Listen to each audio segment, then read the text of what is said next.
सचिन पायलट जी ने भी और लोगों को ये मैसेज किया, जो मैं सुनता हूँ, कि अगर ये व्यक्ति एक बार मुख्यमंत्री बन गए तो ये कुर्सी छोड़ेंगे नहीं, इस तरीके से ये चिपके रहेंगे। और उससे पहले स्वयं अशोक गहलोत जी ने ये रिक्वेस्ट बार-बार की कि भाई मुझे इस बार मुख्यमंत्री एक बार बना दो, फिर आप जैसा कहेंगे मैं वो करूँगा। इतनी घृणा थी उनके मन में सचिन पायलट के लिए और उनके पिताजी के लिए भी। पता है, अभी भी इन्होंने जो स्टेटमेंट दिया कि वसुंधरा राजे मुख्यमंत्री होती तो और मजा आता।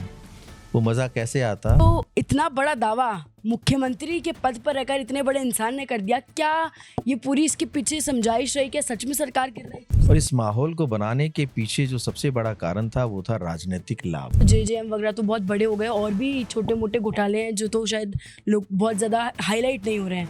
तो क्या ये भी सारे सब कुछ पहले ही डिसाइडेड हो जाता था वहाँ पर सीएमओ में, सब कुछ उनकी ही छत्र छाया में हो रहा था? नमस्कार, मैं हूँ मोनालिका मेड़तवाल, आप देख रहे हैं राजस्थान वन। आज से ठीक 5 साल पहले हम थोड़ा सा जाएंगे 2020 में, तो राजस्थान के पूर्व मुख्यमंत्री रहे अशोक गहलोत ने एक बहुत बड़ा दावा किया था कि उनकी सरकार को गिराने की बहुत गहरी साजिश रची जा रही है।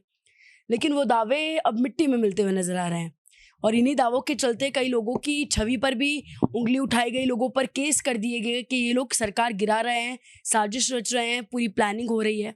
लेकिन अब न्यायालय ने, कोर्ट ने इस पूरे मुद्दे को लेकर क्लीन चिट दे दिया और साफ कह दिया कि गहलोत जी ने जो दावे किए थे सब पूरी तरह से झूठे थे। तो तभी कहानी रची जा रही थी। तो इस पूरी कहानी के रचने में इन चीज़ों को करीब से देखने वाले एक इंसान था, वो है उन्हीं के पूर्व ओएसडी लोकेश शर्मा जी। सर हमारे साथ है, सर हमको बताएंगे कि आखिर क्यों ये कहानी। सबसे पहली बात आपको एक और चीज़ बताते हैं, सरकार का जन्मदिन और है, तो सर आज सर आपको बहुत बहुत हैप्पी बर्थडे। बहुत बहुत धन्यवाद आपका मोनालिका जी। सर ये जो इतना बड़ा दावा मुख्यमंत्री के पद पर रहकर इतने बड़े इंसान ने कर दिया, क्या ये पूरी इसके पीछे समझाइश रही? क्या सच में सरकार गिर रही थी उस समय? नहीं, ना तो सरकार गिर रही थी ना कोई गिरा रहा था। ये सिर्फ और सिर्फ एक षड्यंत्र था, सरकार गिराने की साजिश को स्टैब्लिश करना कि मेरी चुनी हुई सरकार को गिराने का प्रयास किया जा रहा है। ये एक माहौल बनाना था, और इस माहौल को बनाने के पीछे जो सबसे बड़ा कारण था वो था राजनीतिक लाभ। और उस वक्त अगर इस प्रदेश में किसी को राजनीतिक लाभ मिलना था तो वो सिर्फ और सिर्फ तत्कालीन मुख्यमंत्री अशोक गहलोत थे, जिन्हें इस तरह से षड्यंत्र का राजनीतिक फायदा पहुंचना था। फायदा किस रूप में? अब आप पूछेंगे भी उन्हें क्या फायदा मिलना था, वो तो इस राजस्थान प्रदेश के मुख्यमंत्री पहले से ही थे, इससे बड़ा फायदा और क्या होगा। मुख्यमंत्री थे, लेकिन उन्हें हमेशा ये डर लगा रहता था कि उन्हें मुख्यमंत्री पद से कभी भी हटाया जा सकता है। उसका कारण ये कि राजस्थान में नई लीडरशिप को तैयार होना था, नए लोगों को आगे लेकर आना था। आला कमान और केंद्रीय नेतृत्व भी ये चाहते थे कि अब राजस्थान की कमाल नौजवान लोग संभालें। तो उस वक्त आपको ध्यान होगा जब 2018 के चुनाव परिणाम आए विधानसभा चुनावों के, तो मुख्यमंत्री कौन बनेगा इस पर बड़ी जद्दोजहद चल रही थी। मैं और पीछे ले जाना चाहता हूं 2013 के चुनाव परिणामों पर। जब 2013 में चुनाव परिणाम आए तो हमारी लगभग 21 सीटें आई थी, यानी राजस्थान में कांग्रेस की इतनी बुरी हार कभी नहीं हुई कि हम सिर्फ 21 सीटों पर सिमट के रह जाएं। और वो भी तब जब उससे पहले, इमीडिएट पहले सरकार के मुखिया अशोक गहलोत जी हों, और वो हमेशा दावे करते रहे कि मैंने जनहित के बहुत सारे काम किए हैं, जन कल्याणकारी योजनाओं को मैंने लागू किया है, और मैंने तो हमेशा एक अच्छी सरकार दी है। लेकिन उस अच्छी सरकार का सही मायने में परिणाम तो चुनावों के बाद ही आता है ना, कि आपने जनता के लिए क्या किया और जनता आपको कितना चाहती है। तो वो सारी की सारी चीजें, मैंने कई बार ये मुद्दा उठाया कि अशोक गहलोत जी ने सिर्फ पार्टी का दोहन किया।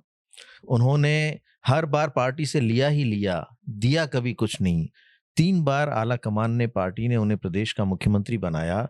तीनों बार आप देखेंगे कि पहला जब टर्म था 156 से हम 56 पे रह गए थे, दूसरे टर्म में हम मात्र 21 पे रह गए, तीसरे टर्म में जहां हम सरकार वापसी कर सकते थे, यानी राजस्थान एकमात्र ऐसा प्रदेश था जहां 100% उम्मीद थी कि हम सरकार वापस लेकर आ सकते हैं। लेकिन तीसरे टर्म में भी अपनी हठधर्मिता के चलते और अपने ही लोगों को बढ़ाने के उस मामले को लेकर कि भाई इन लोगों ने मेरे ऊपर एहसान किया है, मेरे साथ बाड़ेबंदी में रहे हैं, उनको ऑबलाइज करने के लिए ऐसे लोगों को टिकट दिए जो चुनाव हार रहे थे, सीधे तौर पर जिनके बारे में पता था कि इनको जब इनके विधानसभा क्षेत्रों में लोग घुसने नहीं दे रहे हैं, पथराव कर रहे हैं, काले झंडे दिखा रहे हैं, नारेबाजी कर रहे हैं, तो जब मतदाता ही उस जनप्रतिनिधि को अपने विधानसभा क्षेत्र में ना घुसने दे, तो आप सोच सकते हैं कि उसकी क्या स्थिति होने वाली होगी। लेकिन फिर भी उन्होंने इन सब चीज़ों को नकारते हुए ज़बरदस्ती उन लोगों को टिकट दिलवाया जो चुनाव हार रहे थे। और यही कारण रहा कि तीसरी बार भी उनके रहते हम सरकार की वापसी नहीं करवा पाए। तो 18 में जब परिणाम आ गए तो आलाकमान को कहीं न कहीं तो ये अंदेशा था कि भई अब नए लोगों को अवसर दिया जाना चाहिए। राहुल गांधी जी के यहाँ से एक तस्वीर, एक पोस्ट जारी हुई, जिसमें मुख्यमंत्री बनने से पहले की बात बता रहा हूँ मैं। एक तरफ अशोक गहलोत जी थे, एक तरफ सचिन पायलट जी थे और बीच में स्वयं राहुल गांधी जी थे। तो जब वो फ़ोटो जारी हुई तो ये संदेश पूरे प्रदेश और देश को गया कि आने वाले कुछ समय में राजस्थान की कमान सचिन पायलट को सौंपी जा सकती है। और अंदर खाने जो मुझे जानकारी है वो बड़ी स्पष्ट है कि ये तय हो गया था कि कुछ समय बाद, चाहे वो 3 महीने बाद हो, 6 महीने बाद हो या साल भर बाद हो, अगला मुख्यमंत्री राजस्थान का ये नौजवान व्यक्ति सचिन पायलट बन सकता है और आलाकमान उनकी तरफ पूरा मन बना चुके हैं। तो जब ऐसा एक मैसेज चला गया और उससे पहले स्वयं अशोक गहलोत जी ने ये रिक्वेस्ट बार-बार की कि भई मुझे इस बार मुख्यमंत्री एक बार बना दो, फिर आप जैसा कहेंगे मैं वो करूँगा। ये रिक्वेस्ट की, ये मेरी जानकारी में है कि उन्होंने आलाकमान के समक्ष अपनी ये रिक्वेस्ट की कि मुझे मुख्यमंत्री पद की शपथ दिला दो, उसके बाद आप जैसा कहेंगे मैं वो करूँगा। तो ये संशय उस वक़्त भी था। सचिन पायलट जी ने भी और लोगों को ये मैसेज किया, जो मैं सुनता हूँ, कि अगर ये व्यक्ति एक बार मुख्यमंत्री बन गए तो ये कुर्सी छोड़ेंगे नहीं, इस तरीके से ये चिपके रहेंगे। और वही हुआ कि जब एक बार मुख्यमंत्री पद की शपथ ले ली तो उसी दिन से षड्यंत्र रचने में वो लग गए कि कैसे इस व्यक्ति की छवि को धूमिल करना है, खराब करना है और इस स्तर पर ले जाना है कि कांग्रेस पार्टी उस व्यक्ति को अपने साथ लेकर आगे बढ़ना ही ना चाहे, कांग्रेस खुद उसे निकाल दे। और वही किया। जो एजेंडा उनका था, जो षड्यंत्र उन्होंने रचा था कि मैं तो मुख्यमंत्री बना रहा हूं, लेकिन जिस व्यक्ति से मुझे डर है कि मेरी जगह इन्हें बनाया जा सकता है, उसका पत्ता इस तरीके से साफ करूं, उसे इस तरीके से बदनाम करूं कि पार्टी के साथ साथ आम जन की भावना भी उन्हें गद्दार समझे और उनके खिलाफ हो जाए। और उसमें वो पूरी तरह से सफल रहे। क्या क्या नहीं कहा गया कि भाई ये गद्दार है, नाकारा है, निकम्मा है, अपनी ही पार्टी की चुनी हुई सरकार को गिराने वाला ये मैं पहला प्रदेश अध्यक्ष देख रहा हूँ। सर ये तब सारी ऐसा बातें उन्होंने गहलोत जी बोला करते थे, ऐसा तब उन्होंने बोल दिया पायलट साहब के लिए, तो क्या उन्हें आला कमान की तरफ से नहीं बोला चाहता था कि आप ऐसा कैसे अपनी पार्टी के इंसान को आप नाकारा, निकम्मा सबके सामने कह दे रहे हैं, आवारा कह दे रहे हैं? उसमें कुछ आला कमान की तरफ देखिए, से जिस नहीं? व्यक्ति ने इतने लंबे समय तक इतनी वरिष्ठता से कांग्रेस की राजनीति की हो, तो आलाकमान और केंद्रीय नेतृत्व की नज़रों में उस व्यक्ति की क्रेडिबिलिटी होती है। जो व्यक्ति 30, 35, 40 वर्ष से राजस्थान में अपने आप को सबसे बड़े लीडर के रूप में एस्टैब्लिश करके बैठा हो और अगर वो कोई बात कहना चाहे, तो उसे गंभीरता से लिया जाता है।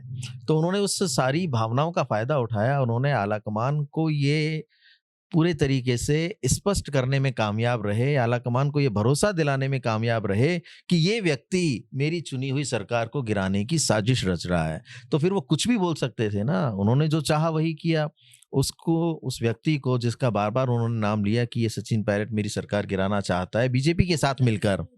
बीजेपी के साथ मिलकर। देखिए, हम तो उस सारे सिस्टम का हिस्सा थे, तो कौन अंदर आ रहा है, कौन जा रहा है, किससे बातचीत हो रही है, किसके प्रति क्या भावनाएं हैं, कि जब हम तत्कालीन मुख्यमंत्री जी के साथ ऐसे आपस में बैठ के बात किया करते थे, तो बड़े दावे से वो कहते थे कि चिंता मत करो, पूरे 5 साल मैं ही रहूंगा।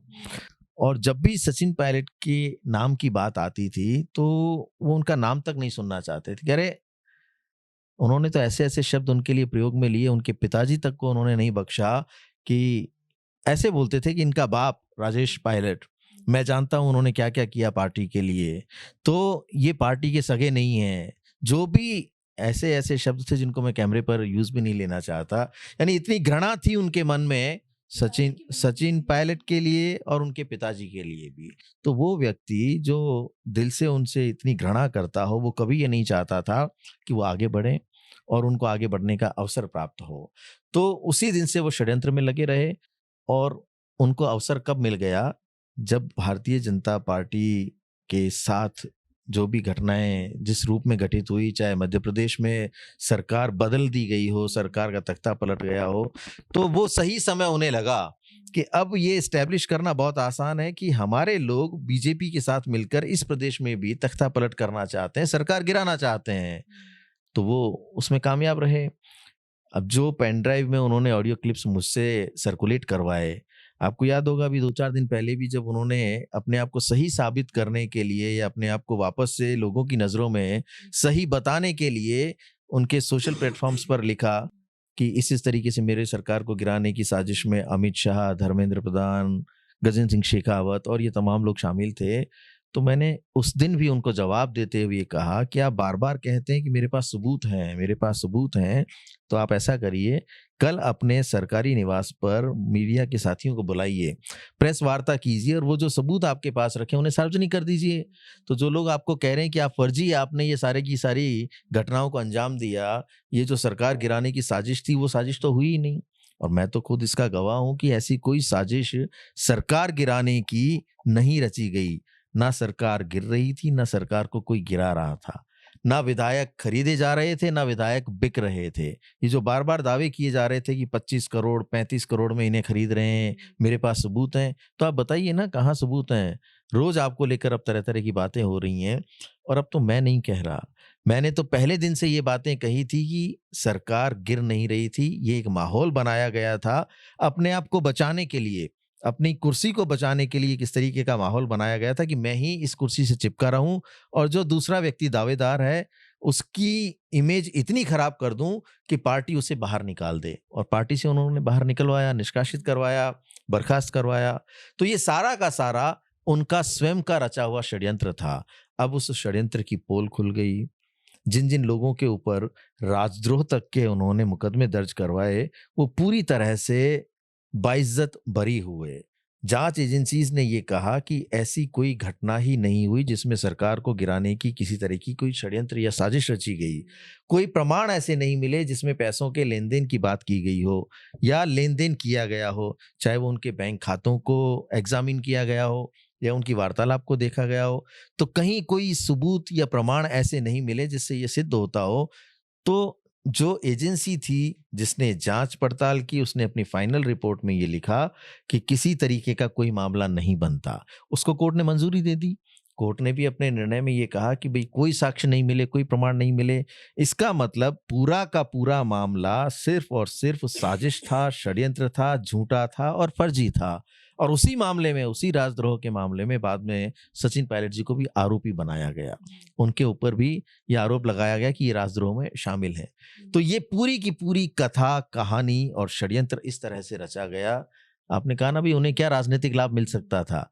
यही राजनीतिक लाभ उन्हें चाहिए था कि वो 5 साल इस प्रदेश के मुख्यमंत्री की कुर्सी से चिपके रहें और वो उसमें येन केन प्रकारेण सफल रहे।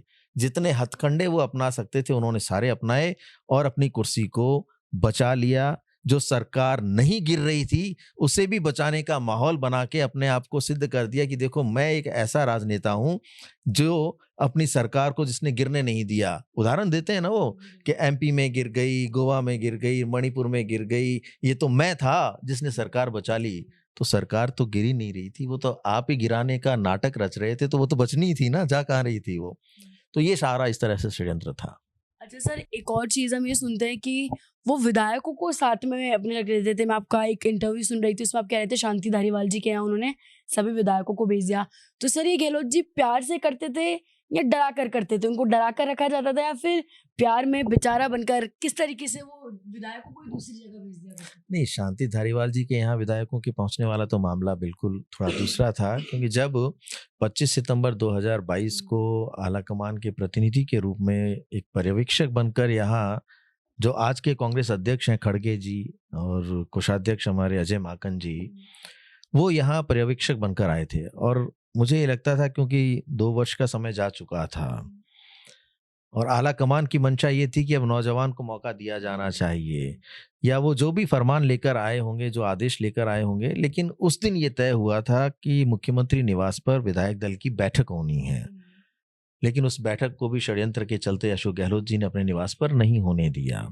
और जितने विधायक वहां उस बैठक में उपस्थित होने वाले थे, उन सबको शांति धारीवाल जी के यहाँ भेज दिया। और उन विधायकों से ये कहलवाया गया कि हम जितने भी लोग हैं जो बाड़ेबंदी में रहे हैं, जो होटलों में रहे हैं, उनमें से किसी व्यक्ति को मुख्यमंत्री बना दें, सचिन पायलट नहीं चलेगा। ये उन्होंने ये मैसेज करवाया और मुझे फोन करके ये कहा कि मीडिया में ये खबर चलाओ कि विधायक ये कह रहे हैं कि हम जितने लोग हैं यहाँ, उनमें से किसी को भी बना दो, हमें मंजूर है, लेकिन सचिन पायलट को हम नहीं बनने देंगे। और इसी के तहत वो सारे के सारे वहां एकत्रित होने के बाद शांति धारीवाल जी के यहाँ से बस में बैठकर स्पीकर महोदय के यहाँ पहुंचे। तत्कालीन स्पीकर सीपी जोशी जी थे और वहां जाकर सबने अपने अपने इस्तीफे सौंप दिए। तो ये एक प्रेशर टैक्टिक्स थी, प्रेशर पॉलिटिक्स थी, जिसमें वो ये आला कमान को बताना चाहते थे कि देखो सारे विधायक मेरे साथ हैं, आप क्या फरमान लेकर यहाँ पर्यवेक्षकों को भेज रहे हैं, यहाँ तो जो मैं चाहूंगा वही होगा। तो उन्होंने आला कमान के साथ उस दिन धोखा किया, विश्वासघात किया। आला कमान तो उनके ऊपर इतना विश्वास करते थे, उन्हें राष्ट्रीय अध्यक्ष बनाना चाहते थे। और वो राष्ट्रीय अध्यक्ष तो छोड़ो, वो इस मुख्यमंत्री की कुर्सी से ऐसे चिपके रहना चाहते थे कि मेरे अलावा कोई नहीं बनना चाहिए। तो ये उन्होंने किया, पार्टी का नुकसान किया, आला कमान की पीठ में खंजर घोंपा, विश्वासघात किया, लेकिन वो अपने उस मकसद में जरूर कामयाब हो गए। और तीसरा जो सबसे बड़ा नुकसान उन्होंने सचिन पायलट जी की छवि को खराब करके किया, उनका एक बहुत बड़ा राजनीतिक नुकसान उन्होंने कर दिया, जिसकी भरपाई तो मुझे लगता नहीं है कि अब कभी हो पाएगी, वो समय जा चुका है। तो ये इस तरह से विधायकों को कई तरह के कहते हैं ना कि जो ये कहे कि भाई मैं ही मुख्यमंत्री रहने वाला हूं, तो विधायक तो नेचुरल सी बात है कि जो मुख्यमंत्री रहेगा, दिखता हुआ रहेगा, उसी कैंप में या उनके साथ ही आगे बढ़ने का प्रयास करेंगे। क्योंकि सरकार में मुखिया के साथ ही तो विधायक चलना चाहते हैं कि चलिए भाई ये मुख्यमंत्री जी हैं और ये सब हमारी बात के हिसाब से भी आगे काम करते हैं, हमें सहयोग करते हैं हर रूप में। तो वो इनकी एक प्रेशर टैक्टिक्स थी। जो लोग सचिन पायलट जी के समर्थित माने जाते थे वो सारे उस दिन पहुंचे वहां, क्योंकि मैं तो मुख्यमंत्री निवास पर ही था, सचिन पायलट जी स्वयं वहां पे थे। और उनसे जुड़े हुए या उनके समर्थन करने वाले जो विधायक थे, युवा नौजवान विधायक, वो सारे लगभग 15-20 लोग तो वहां आए ही थे, बाकी के सारे लोग पहुंच गए वहां। तो वो बड़ा उस दिन का ऐसा षड्यंत्र था जिसकी वजह से उस दिन उन्होंने फिर ये साबित कर दिया कि वही प्रदेश के मुख्यमंत्री बने रहना चाहते हैं। और जो आलाकमान जिस भी तरह के फैसले को लेकर आया होगा, उनको वापस बैरंग उन्होंने भिजवा दिया। अच्छा सर, तो फिर राजेश पायलट जी की पुण्यतिथि पे जाकर अशोक गहलोत क्या मैसेज देना चाहते थे? सचिन पायलट बुलाने गए और अशोक गहलोत एक बार में पहुंच भी गए, तो वो क्या मैसेज इसके जरिए देना चाहते थे? कैसा कुछ ठीक है? मैसेज नहीं देना चाहते थे, उन्हें तो मीडिया में आने के लिए कोई ना कोई बहाना चाहिए। अब जब स्थिति ये हो गई कि पूरी तरह से घर बैठ गए हैं, कोई उन्हें पूछ नहीं रहा है, तो उन्हें रोज ऐसे अवसर की तलाश रहती है कि आज मैं कहाँ जाऊं जहां से मुझे मीडिया अटेंशन मिले। और इससे अच्छा अवसर और क्या हो सकता था कि जब बड़प्पन दिखाते हुए स्वयं सचिन पायलट जी उनके निवास पहुंचे और उन्होंने अपने पिताजी की पुण्यतिथि पर आयोजित कार्यक्रम के लिए उन्हें आमंत्रित किया, तो वो तो तुरंत तैयार होने थे। वहां जो उनके लोग खड़े थे, उन्होंने फोटोज खींची, फोटोज को भी उनके अपने खुद के ऑफिस से उन्होंने जारी करवाया। और जब वहां कार्यक्रम में पहुंचे तो ये कहा कि हमारे तो आपस में कहीं किसी तरीके की मतभेद भी नहीं थे, हम तो एक दूसरे से बहुत मोहब्बत करते हैं। वो मोहब्बत इस प्रदेश और पूरे देश ने देखी है कि किस तरह की मोहब्बत उन्होंने नाकारा, निकम्मा और इसकी रगड़ाई नहीं हुई है, ये गद्दार है, ऐसे ऐसे शब्दों का प्रयोग करके उस मोहब्बत को उन्होंने निभाया। तो वो भी उनका एक राजनीतिक स्टंट था, वहां जाकर लोगों की नजर में ये आभास करवाना कि देखो मुझे तो कोई दिक्कत ही नहीं है, मुझे कोई नाराजगी ही नहीं है, मैं तो हमेशा जहां मुझे कहा जाता है मैं वहां पहुंच जाता हूँ। दूसरा ये भी एक कारण रहा कि अब आलाकमान भी चाहते हैं कि जिस तरह से गुट नजर आते हैं वो एकजुट दिखाई दें। एकजुट होकर अगर कांग्रेस आगे बढ़ेगी तो कांग्रेस मजबूत होगी। तो वो दबाव भी हो सकता है कि आलाकमान के निर्देश रहे हों कि भई अब राजस्थान में इस तरह से नहीं चलेगा कि आप अलग अपनी दुकान चलाएँ, अपने अलग तरीके से नज़र आएँ। तो आपको अब एक-दूसरे के साथ जुड़कर साथ नि मिलकर दिखना होगा सबके बीच में। तो उनको वो अवसर वहाँ मिला और उन्होंने यही मैसेज दिया कि मैं तो बहुत साफ और सुथरा व्यक्ति हूँ, मैंने कभी किसी तरीके की कोई साजिशें नहीं रची। जबकि अब जब प्रमाण आ रहे हैं, चाहे न्यायालय के निर्णय आ रहे हों या मैं तो लगातार कहता ही आ रहा हूँ, जो भी सामने सच आ रहे हैं, सबूतों के रूप में आ रहे हैं, उन सब से ये अब प्रमाणित होता जा रहा है कि सिर्फ़ और सिर्फ़ षड्यंत्र किया गया अपने आप को बनाए रखने के लिए। अच्छा सर, एक बहुत बड़ा मुद्दा है जो गहलोत सरकार से हमेशा जुड़ा होता है, वो है पेपर लीक। तमाम पेपर लीक उनके सरकार में हुए और तमाम घोटाले भी हैं जो अब जैसे जेजेएम वगैरह तो बहुत बड़े हो गए, और भी छोटे-मोटे घोटाले हैं जो तो शायद लोग बहुत ज़्यादा हाइलाइट नहीं हो रहे हैं। तो क्या ये भी सारे सब कुछ पहले ही डिसाइडेड हो जाता था वहाँ पर सीएमओ में, सब कुछ उनकी ही छत्र-छाया में हो रहा था? हर चीज़ के लिए केंद्र बिंदु इस सरकार का मुखिया होता है और मैंने ये देखा कि मुख्यमंत्री निवास पर इस तरह की सारी चीज़ें कि किसको क्या मिलना है, किसको कौन-सा टेंडर मिलना है, आपने जेजीएम की बात की, तो मैं ये दावे के साथ कह रहा हूँ कि वहाँ बैठकर मुख्यमंत्री निवास पर बैठकर ये तय होता था कि किसे कौन-सा टेंडर मिलना है, किसको कौन-सी चीज़ मिलनी है, कौन काम करेगा, कौन ठेकेदार बनेगा, कौन नहीं बनेगा। आपको याद होगा कि एक नोटशीट वायरल हुई थी, उसमें हस्ताक्षर स्वयं अशोक गहलोत जी के थे। ये आरोप तो महेश जोशी के सर मंड दिया इन्होंने, जबकि ऐसा नहीं है कि वो खुद उसमें शामिल नहीं रहे होंगे। एजेंसीज़ जाँच करेंगी तो पता लगेगा कि वो किस कदर उस सारे चीज़ में इन्वॉल्व थे। तो जाँच आगे बढ़ानी चाहिए और उनको भी पूछताछ के लिए गिरफ्तार करना चाहिए कि भई बताओ इतना बड़ा घोटाला हो कैसे गया? एक प्रदेश के मुख्यमंत्री हों और उस मुख्यमंत्री की नाक के नीचे कैबिनेट मंत्री के उस विभाग में, जलदाय विभाग में अगर कोई इतना करोड़ों का घोटाला हो, आपको लगता है कि उन्हें नहीं पता होगा? उन्हें जब ये पता होता था कि अपने निवास पे आने वाले आगंतुकों को समोसा किस साइज़ का खिलाया जाएगा, तो वो तो कई हज़ार करोड़ों की बात थी। जब वो इतना इंटरेस्ट लेते थे कि आप इनको ये चीज़ें खिलाओगे, समोसे की साइज़ भी छोटी रखनी है, बड़ा नहीं देना है।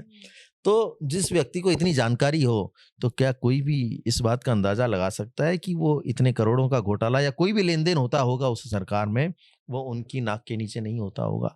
सारे घोटालों में वो स्वयं लिप्त रहे हैं। उन्हें हर घोटाले की जानकारी थी, चाहे आपने पेपर लीक की बात की, 17 पेपर लीक हुए राजस्थान में और उसका जवाब वो कभी नहीं दे पाए। सिर्फ़ ये कहते नज़र आए कि अपना आदमी है, इसे कैसे बचाना है। युवाओं के भविष्य को बर्बाद कर दिया। तो ये जितनी भी घटनाएँ थी उनका केंद्र बिंदु सिर्फ़ और सिर्फ़ अशोक गहलोत थे। लेकिन आज जनता के सामने आकर जवाब देते ही नहीं है। ना लोग उनसे पूछते हैं कि इस सबको कैसे किया आपने? तो ये सारी चीज़ें चलती हैं ऐसे। अच्छा सर, एक और बहुत बड़ी बात, मेरा अंतिम सवाल होगा ये आपसे।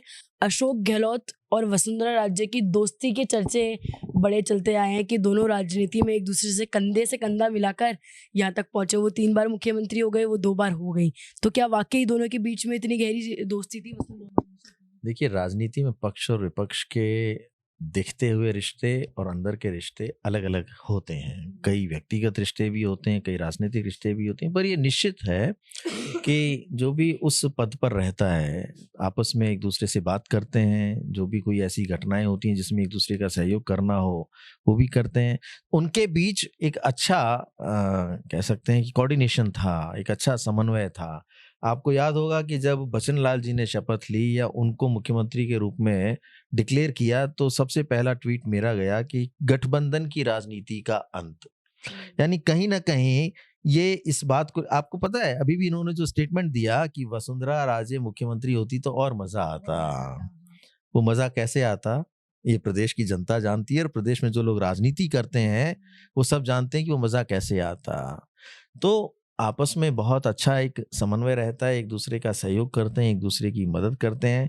तो शायद अब इनके बहुत से ऐसे काम होंगे जो आज नहीं हो पा रहे होंगे, इसके लिए उन्हें याद आ रहा है कि अगर वो होती तो मैं करवा लेता किसी न किसी रूप में। तो ये तो एक-दूसरे का सहयोग इस रूप में करते ही करते हैं। अच्छा सर, क्या अब अशोक गहलोत को आलाकमान भी पीछे खींच चुका है? क्योंकि अब सचिन पायलट बहुत हाईलाइट होकर राजस्थान में बड़ा जोरों से नजर आ रहे हैं, तो अशोक गहलोत रह चुके हैं अब पीछे आलाकमान में? देखिए, अब उनका समय हो गया है पूरा। और आलाकमान भी चाहता है कि राजस्थान में अब नौजवानों को कमान दी जाए, नौजवानों को आगे बढ़ाया जाए, क्योंकि कांग्रेस अब तभी मजबूत हो पाएगी जब ये तमाम तथाकथित मठाधीश जो अपने आप को राजस्थान में कांग्रेस अपनी जेब में रखकर चलने वाला समझते हैं, जो ये सोचते हैं कि हमारे अलावा कांग्रेस में कोई नहीं है, ऐसे लोगों को अब घर बिठा दिया जाना चाहिए। क्योंकि अगर नहीं बिठाएंगे तो जनता बिठा देगी और उस जनता के बिठाने में पार्टी का भी नुकसान होगा। तो इसलिए समय रहते इन ऐसे तमाम लोगों को, जो भी ये समझते हैं, चाहे वो जिलों में अपने आप को मठाधीश समझते हैं या प्रदेश के हैं, इन लोगों को घर बिठाया जाए और नौजवानों को आगे लाया जाए। और उसी क्रम में पार्टी अब धीरे धीरे आगे बढ़ रही है। आपको राहुल गांधी जी का भी वो बयान याद होगा जिसमें उन्होंने कहा कि रेस का घोड़ा कौन बनेगा, बाकी और भी कई घोड़े कहे, वो सब आप जानते हैं। तो अब मेरी नज़र में अशोक गहलोत जी घर बैठने वाले घोड़े हैं।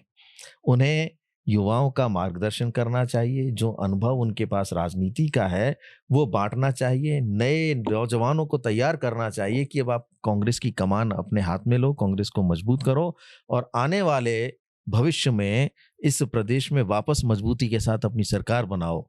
युवाओं को आशीर्वाद दें, वो युवाओं का मार्गदर्शन करें, लेकिन अब स्वयं बैठकर इन सारी चीज़ों को संचालित करें। ये नहीं कि मैं जा रहा हूँ और मेरी जय-जयकार करवा रहा हूँ और मैं ये कह रहा हूँ, अपनी टीम के माध्यम से ये कहलवाने का प्रयास कर रहा हूँ कि चौथी बार फिर अशोक गहलोत मुख्यमंत्री। अरे भाई, कब तक?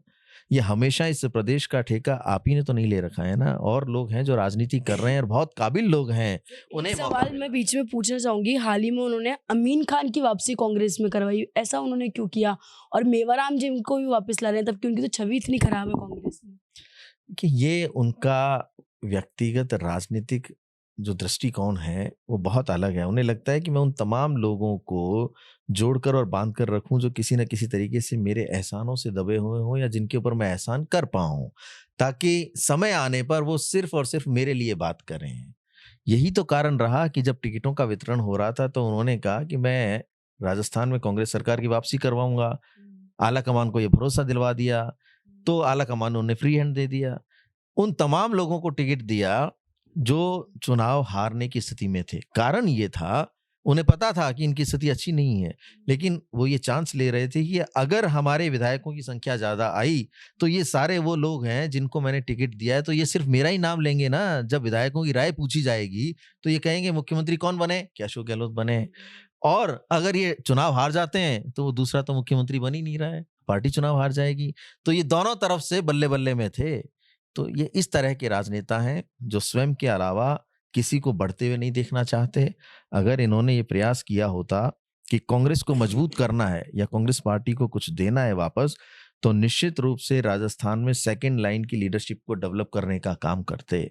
अपने पीछे ऐसे कई नौजवान नेताओं की फौज तैयार कर देते जिनको ये कहा जाता कि अब आके आइए कांग्रेस को संभालिए, तो कांग्रेस मजबूत होती। लेकिन गैप इतना रह गया लगभग 30 वर्ष का, किसी भी व्यक्ति को जो काबिल था उसे भी आगे नहीं बढ़ने दिया, उसके भी पर कतरने का काम किया या उसे भी ठिकाने लगाने का काम किया जो अपने बलबूते आगे बढ़ रहा था। तो इन महाशय ने कांग्रेस का जितना दोहन करने के बाद, उपयोग करने के बाद नुकसान करने का काम किया है, मुझे नहीं लगता किसी और राजनेता ने कभी प्रदेश में किया होगा। बहुत शुक्रिया सर आपके तमाम विचारों का। आप क्या कुछ राय रखते हैं इस पूरी बातचीत पर, हमें ज़रूर बताओ और ऐसे जुड़े रहना राजस्थान के साथ।